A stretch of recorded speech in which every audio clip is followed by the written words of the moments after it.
এখানে আমি কিছু বেগুন নিয়েছি, বেগুনটা এখন ভেজে নিব। বেগুনটাকে হলুদ, মরিচ, লবণ আর সামান্য পরিমাণে একটু আদা রসুন দিয়ে মেখে নিয়েছি, এখন তেলে ভেজে নেব। বেগুনটা আমি দিয়ে দিয়েছি।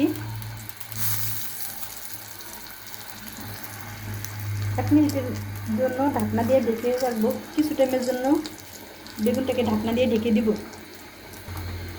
ঢাকনাটা দিয়ে ঢেকে দিয়েছি, এখন ঢাকনাটা তুলে নিব।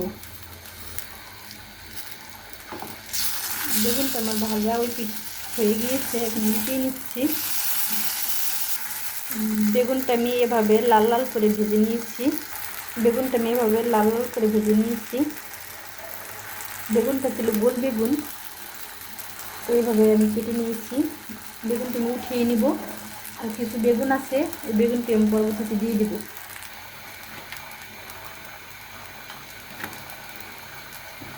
তেলটা আমার গরম হয়ে গিয়েছে, এখন বেগুন দিয়ে দিব।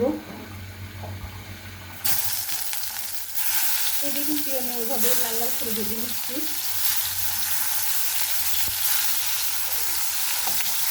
এখন কিছুটা জন্য ঢাকনা দিয়ে ঢেকে রাখবো বেগুনটা হওয়ার জন্য।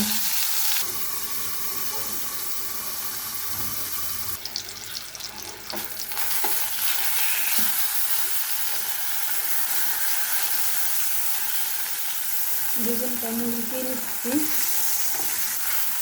এরকম লাল লাল করে ভেজে নেব বেগুন।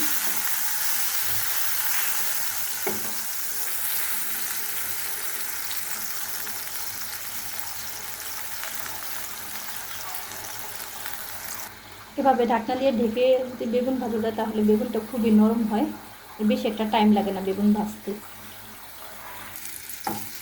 বেগুনটা আমার ভাজা হয়ে গিয়েছে, এখন নামিয়ে নিচ্ছি। বেগুনটা আমি এরকম করে ভেজে নিয়েছি।